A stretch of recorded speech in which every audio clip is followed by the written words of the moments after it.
Hey, what's going on, AP Government people? We have Chapter 12 for you from Government America today. This one is on Congress. If you have another edition besides the 15th, it will certainly match up as well. So let's get going. All right, we're going to talk about the representatives of Congress. You notice this picture here? We have this dome-shaped building that is Capitol Hill. That is where Congress meets. So who are the members of Congress? Well, there are 535 in total. There are 100 senators and 435 members of the House. 2 senators per state, and the House is based on population. So the more population your state has, the more representatives they have in Congress. Let's talk about some requirements to be a member of Congress. For the House, you have to be at least 25 years old and a citizen for 7 years and live in the state that you are representing. For the Senate, you have to be at least 30 years old, a citizen for 9 years, and live in the state you represent as well. Notice for each of these, this says nothing about a U.S. citizen, about being a U.S. citizen like it does the presidency. Most members of Congress are white males. There's a couple different theories of representation. We have descriptive representation, which is being nearly identical to constituents in terms of personal and political characteristics, and this rarely happens. Then there's substantive representation, in which representatives represent interests of groups. That is more likely to be occurring. Why aren't there more women in Congress, many people ask? And women are nominated by major parties at a smaller rate. In 2008, only 31% of women were nominated by parties. And women with children tend to be less ambitious than those without children when it comes to running for office. When women do not have children, they are just as likely as their male counterparts to want to be in office. All right, so who wins elections? In one word, if I could summarize in one word who wins elections, it is incumbents. And they are those that hold an office and are running for re-election. So they are the current office holders. Incumbents often win elections. In 1994, which saw significant congressional election changes, 92% of senators and 89% of representatives that won were incumbents. So even in elections in which there's a pretty drastic turnover compared to other years, they're still very high for incumbents. Incumbency is also more powerful in the House than in the Senate, and here is a map of the 2014 election for members of the House of Representatives, and the areas that you see colored in are areas where the incumbents lost. So you notice that there's a lot of gray on here, and that means that the incumbents remained in power in those positions. So the Senate serves a larger, more diverse population than does the House. Senators tend to have less contact with their constituents than do House members, and the Senate seat is more prestigious. It's a 6-year term, and they tend to get more competition than do House members.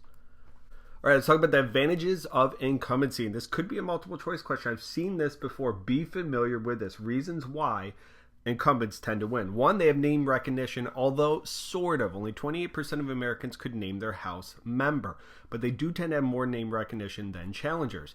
The members focus on advertising, credit claiming, and position taking. We'll talk about that one by one. So advertising, they have frequent contact with their constituents. They also have something known as the franking privilege. Please star, circle, underline, highlight, whatever you have to do this bad boy to know the franking privilege.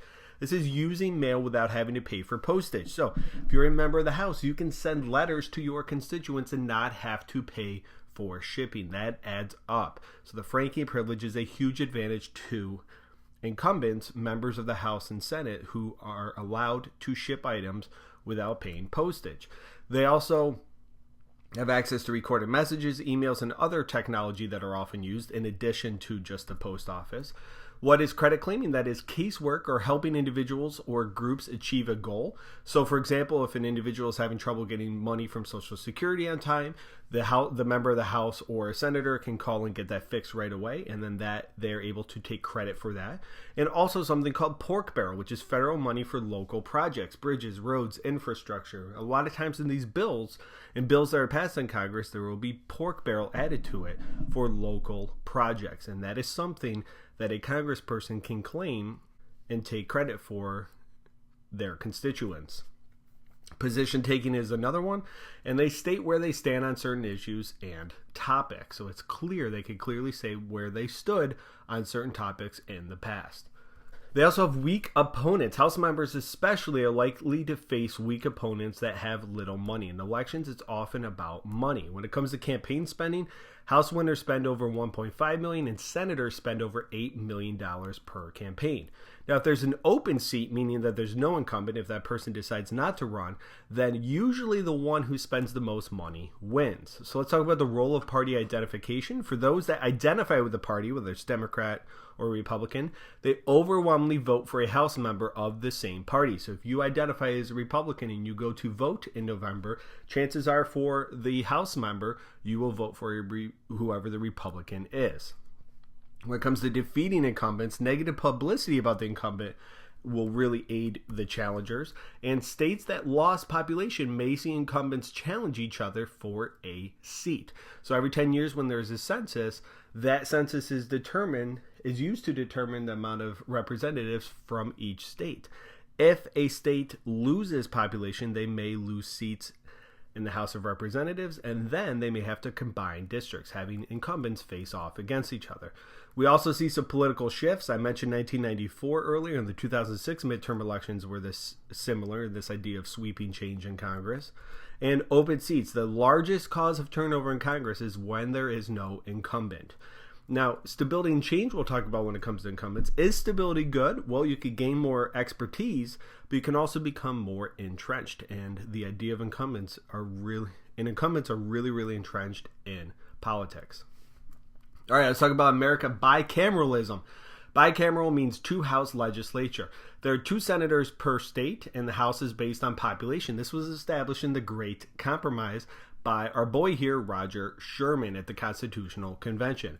Now, a bill must pass each part of Congress, both the House and the Senate, before it goes over to the President. So let's talk about the House. Party plays a very important role, and often voting occurs along party lines, especially more so in the House. The House can impeach presidents and justices, and revenue bills originate here. Why do revenue bills originate in the House? Well, the House was the only part of Congress that was originally elected by the people under the Constitution. Remember, back then, senators were not elected by the people. We had the House Rules Committee, which determines when bills will be voted on and how much debate time is allotted for each bill. And members are appointed by the Speaker of the House, who has a lot of power. Now, jumping over to the Senate, they can ratify treaties, appointments, and try impeachment cases. They don't vote on whether a person will be impeached, but they will vote on whether a person will be removed from office. Something that's unique to the Senate is the filibuster, and this provides unlimited debate on bills. Now, Strom Thurmond once gave a filibuster that lasted 24 hours and 18 minutes. He stood up and spoke that entire time trying to kill a bill. If people keep talking and talking about it over time, maybe it can help delay the passage or the voting of a bill. Cloture is when 60 members can vote to end a filibuster, but that's rarely used because most people don't want it to be used against them when they use the filibuster. All right, congressional leadership. Party leadership plays a very significant role. In the House, we have the Speaker of the House, which is chosen by the majority party, and often he or she is the senior member, and they are second in succession to the presidency. So if something were to happen to the president, the vice president becomes president. If something were to happen to the president and vice president, it goes immediately to the Speaker of the House. They are very powerful, and they choose committee assignments. There, the majority leader schedules bills and gains support for votes. And here is the current, as of 2015, majority leader John Boehner, a Republican from Cincinnati. Now, whips are individuals who carry messages to party members and count votes prior to being cast. They go out and whip up support for certain bills. And if you've ever seen the great Netflix show House of Cards, he originally was a whip. The minority leader is a similar role to the majority leader to the party that is not in power. So let's jump over to the Senate. The vice president is the president of the Senate, according to the Constitution, and the majority leader provides a key role in committee assignments, scheduling, etc. So the majority leader plays a similar role to the Speaker of the House, but there are different things they do. Members of Congress still have autonomy in light of the influence of parties in Congress. Just because you are a Republican or a Democrat does not mean that you do not have your own power or own autonomy. So So let's talk about committees and subcommittees. There are standing committees, and these deal with different bills, agriculture committee, budget, etc. I would definitely know some committees. I've seen some multiple choice questions before about, which committee would a young person from Iowa, for example, want to be on, and this is a picture of Iowa. You'd want to be on the agriculture committee because Iowa, there's lots of farming there. So a lot of times representatives want to be on committees. Congress people want to be on committees that directly affect their constituents. We have joint committees, which include members from both the House and the Senate. Conference committees are formed to reconcile different bills passed by both houses, which often happens. And select committees have a special duty, for example, intelligence. Now, 9,000 bills were submitted over a 2-year period in Congress. That is an insane amount of bills.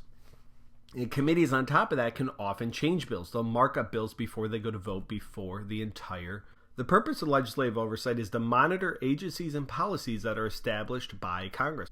Now, getting on a committee is very, very important, and members, especially new ones, want to be appointed to relevant committees. I talked about Iowa and the Agriculture Committee earlier. Committees help members take part in credit claiming to constituents. That whole idea that we started this video off talking about ways that they can gain more notoriety. The committee chairs, they schedule hearings and appoint subcommittees if needed within a committee, and usually they use the seniority system. It's generally used to select chairs. It's not required. So usually the more senior you are, the more you could be chosen to be a chair of a committee, which is very prestigious and in a powerful position. However, term limits have been established on committee chairs. So let's talk about caucuses. This is the informal organization of Congress. And these are Congress members that have similar interests or characteristics. Caucuses promote interests of their group. It is similar to an interest group, but remember, interest groups do not actually elect their own people. A caucus, it has similar goals to an interest group, but they're also members of Congress. Now, some examples, we have the Black Caucus, Hispanic Caucus, the Sun Belt Caucus, etc., which is used to promote the interest of their group. And here's the meeting of the original 13 members of the Black Caucus in Congress. So let's talk about congressional staff. There's personal staff, and House members have 17, and the senators have 40 of their own personal staff. Staff members often help constituents directly, and they have offices in the districts they represent. So if I call my member of the House and I have an issue, chances are a staff member is going to be the one to deal with my issue. They also help draft legislation that the Congress people can submit.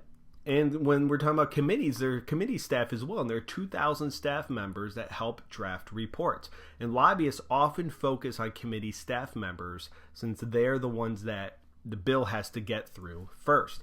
Staff agencies, we have the Congressional Research Service, which tracks the progress of bills, the Government Accountability Office, which provides legal options and settles claims against the government, and Congressional Budget Office, which analyzes the president's budget. All right, let's talk about bills now. Bills are a proposed law. Anyone can draft or write a bill. I can, you can, your friend can. It does not matter who writes it. However, only Congress members can formally submit them. And then begins the process of assigning a bill to a committee. And sometimes they're assigned to multiple committees, and this helps bring more attention to the bill because there are more people exposed to it at its early stages. Now, the president is often called the chief legislator, and they can and do propose many bills. However, again, you need somebody in Congress to actually submit it.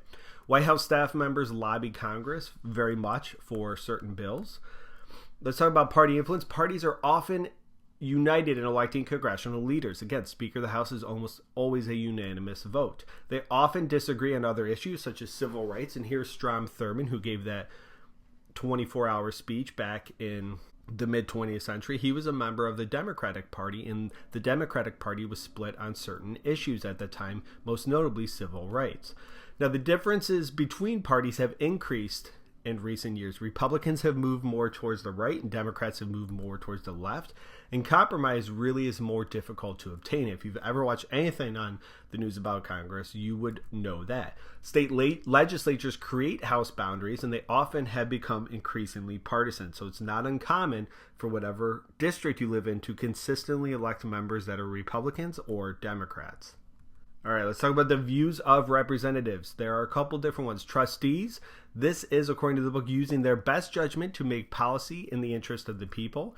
Then there are instructed delegates that mirror the preferences of their constituents. Now, which one are most Congress people? Actually, they're a mix of the two, politicos, and they are a mix of trustee and instructed delegates. They use their own judgments as well as trying to stick with the preferences of their constituents.